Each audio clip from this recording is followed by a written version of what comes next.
Good morning बच्चों, कैसे हो आप लोग। बच्चों, आज की क्लास में हम सीखेंगे उपसर्ग और प्रत्यय। उपसर्ग और प्रत्यय से मतलब होता है कुछ ऐसे शब्दांश होते हैं जो शब्दों के आगे जुड़ते हैं, तो जुड़ने के बाद या तो वो उन शब्दों का अर्थ बदल देते हैं या उनके अर्थ में वृद्धि कर देते हैं, यानी उनके अर्थ को बढ़ा देते हैं। उन्हें हम कहते हैं उपसर्ग। और प्रत्यय वो होते हैं जो शब्दों के पीछे जुड़ते हैं और उनके अर्थ को बदल देते हैं, बढ़ा देते हैं, उन्हें हम बोलते हैं प्रत्यय। लेकिन इस वीडियो में हम जो पहला वीडियो है हमारा ये उपसर्ग प्रत्यय का, इसमें हम उपसर्ग के बारे में पढ़ेंगे। उपसर्ग वैसे आप देखें तो बड़े ही आसान लगते हैं। कई बार मैं बोलूँ कि सब इंस्पेक्टर में बताओ उपसर्ग क्या है, तो आप कहोगे सब आपका सब जो शब्द है वो उपसर्ग है और इंस्पेक्टर आपका मूल शब्द है। मैं बोलूँगी कुछ आसान शब्द बोलूँगी, जैसे मैंने बोला अधिकार। अधिकार में बताइए क्या उपसर्ग और प्रत्यय है, तो आप बोलेंगे अधि उपसर्ग है और कार मूल शब्द है। तो उपसर्ग और प्रत्यय सीखने के लिए सबसे पहले आपको मूल शब्द का ज्ञान होना जरूरी है। मूल शब्द का अर्थ होता है जो हिंदी का शब्द है जिसमें कुछ भी नहीं जुड़ा हुआ, उसे हम बोलते हैं मूल शब्द।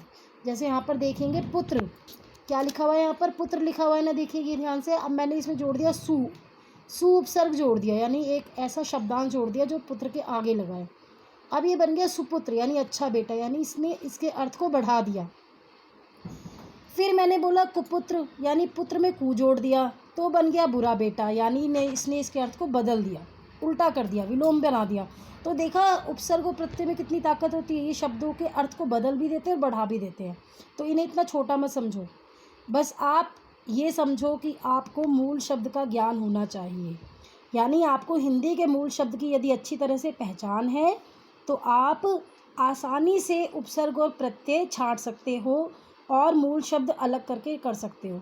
अधिकतर परीक्षा में ऐसे ही प्रश्न आते हैं कि मूल शब्द में से उपसर्ग छांटिए या प्रत्यय छांटिए। कभी भी आप सरकारी नौकरी की परीक्षाएं देते उसमें भी आते हैं, कोई प्रवेश परीक्षा देते उसमें भी आते हैं, और सीबीएसई की परीक्षाओं में तो अवश्य आते हैं। तो यहाँ पर हम आज उपसर्ग के बारे में सीखेंगे, कुछ उदाहरण देखेंगे आसानी से। जैसे बदौलत, अब ये आसान शब्द है, देखिए बड़ा ही आसान है। दौलत इसमें क्लियर दिख रहा है हमें, एक मूल शब्द है और इसमें बा हमने जोड़ा है, तो ये हो गया हमारा उपसर्ग। बा उपसर्ग हो गया और दौलत मूल शब्द हो गया। उपनाम, नाम हमारा क्लियर है कि मूल शब्द है, यानी ये हिंदी का मूल शब्द है, इसमें कुछ नहीं जुड़ा, लेकिन हमने उप जोड़ दिया या एक उपसर्ग जोड़ दिया तो ये बन गया उपनाम, यानी यहाँ पर उपसर्ग का प्रयोग हो गया है। इस तरह आप उपसर्ग और प्रत्यय को समझ सकते हैं कि जो शब्दों के आगे जुड़ते हैं उनका अर्थ बदलते हैं, उन्हें उपसर्ग कहते हैं। यहाँ पर हमने पुत्र में जोड़ा सुपुत्र और कुपुत्र, इस तरह। और एक चीज़ और बताइए आपको कि यदि आपको हिंदी के मूल शब्द की पहचान है तो आप आसानी से अलग कर सकते हैं। और उदाहरण देखेंगे बदौलत, उपनाम, इसमें दौलत और नाम मूल शब्द हैं और बा और उप इसमें उपसर्ग हैं। उपसर्ग कई तरह के होते हैं, तत्सम, तद्भव, देशज, विदेशी, इस तरह वाले। ये सारे कई सारे हैं, यहाँ पर मैंने सारे नहीं लिखे, उदाहरण लिखे अति, अधि, अनु, उप, इस तरह।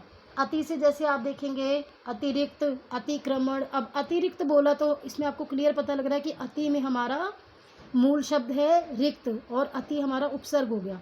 अधि, अधि का हमारा मूल शब्द है अधिकार, तो अधिकार में कार हमारा मूल शब्द हो गया, अधि हमारा उपसर्ग हो गया। ऐसे ही तद्भव में देखेंगे अन्न, औ, कु, नी, पर, दूरबीन। अब ऐसे जितने भी शब्दांश हैं ये शब्दों में जुड़ते हैं तो नए नए शब्द बनते हैं। जैसे कु से तो हमने बताया ही कुपुत्र हो गया, औ से औघड़ हो गया, अन्न से अनपढ़ हो गया, तो अनपढ़ में अन्न जो आपका मूल वो उपसर्ग माना जाएगा और पढ़ आपका मूल शब्द माना जाएगा। पर से परदेशी हो गया, तो आप कहेंगे कि पर इसमें हमारा उपसर्ग है और देसी हमारा मूल शब्द है। इस तरह विदेशी, ब, बेगैरत, बा मुलायजा, खुश, खुशबू। वैसे हमें लगता है ना खुशबू में खुश हमारा मूल शब्द है, लेकिन यहाँ पर खुश हमने उपसर्ग के रूप में बताया, उर्दू का उपसर्ग है ये खुश। गैर, गैर जिम्मेदार, हर, ठीक है। सब, सब इंस्पेक्टर वाला उदाहरण, सब जो अंग्रेजी का उपसर्ग हो गया। इस तरह ये सारे हमारे विदेशी उपसर्ग हैं। आसान शब्दों के उपसर्ग प्रत्यय तो हम बड़ी आसानी से निकाल लेते हैं। जैसे कितने भी हम आसान शब्द हैं बताऊंगी मैं आपको, आप बता देंगे कि इसमें ये वाला उपसर्ग है। जैसे मैंने बोला अवसान, तो आपको पता लग जाएगा कि अब इसमें हमारा मूल उपसर्ग है और सान हमारा मूल शब्द है। अभिनय, अभी हमारा उपसर्ग है और नए हमारा मूल शब्द है। अब कुछ शब्दों के होते हैं उदाहरण जो हमें मुश्किल लगते हैं, हम यहाँ पे यही देखेंगे कि वो हमें देखने में लगते हैं कि इसमें कुछ और मूल शब्द है और कुछ और उपसर्ग है, पर कुछ और निकलता है। यहाँ पे इन शब्दों के उपसर्ग को समझने के लिए आपको संधि जरूर याद रखनी है।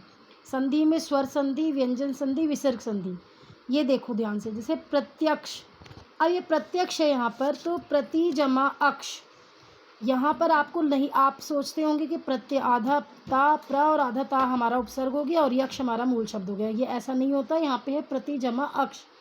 यहाँ पर आपकी संधि जो होती है, स्वर संधि का एक जो चौथा या पांचवा भेद है वो आएगा इसमें, जिसमें आपका रूल होता है कि छोटी ई की मात्रा में कोई अन्य स्वर मिलता है तो जो आपका वर्ण है वो आधा हो जाएगा और छोटी की मात्रा या बन जाती है।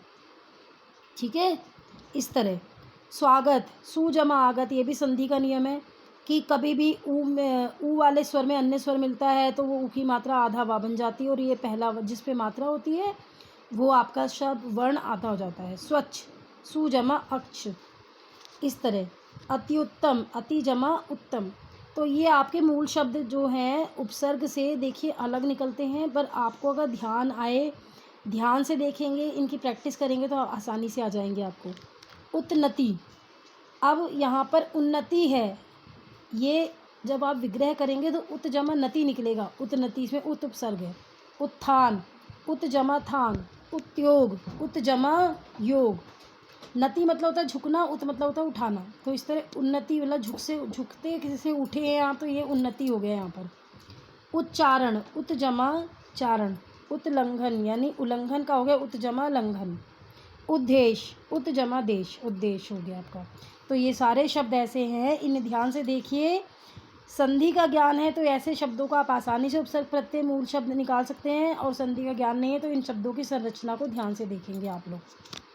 इसके बाद आइए अन्य शब्द हैं। उपेक्षा, उपजमा ईक्षा।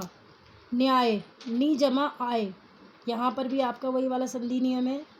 अभ्यागत, अभी जमा आगत, तो जो यण संधि और वृद्धि संधि और आयादी संधि है, ये तीन नियम जो हैं आप बहुत ध्यान से देखें और उससे उपसर्ग प्रत्यय का अभ्यास करें। ऐसे अन्य शब्द है अत्यंत, अति जमा अंत, इत्यादि, इति जमा आदि। उद्धार, उत जमा हार, कहीं भी नहीं ऊपर लिखा हार, उद्धार में हार नहीं लिखा, लेकिन देखिए जब हम वो करते हैं, विच्छेदन करते हैं, मूल शब्द और उपसर्ग अलग करते हैं, तो हमें पता लगता है इसमें उत और हार मिला हुआ है। उदाहरण, उत जमा आहरण।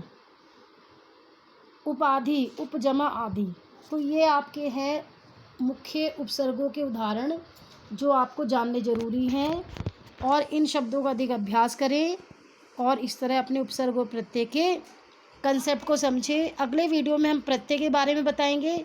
इसके लिए आप प्लीज़ मेरे चैनल को लाइक और सब्सक्राइब अवश्य करें। आपका हिंदी ज्ञान बढ़ाना ही इस चैनल का लक्ष्य है, इसलिए देखते रहिए हिंदी ज्ञान गंगा। धन्यवाद।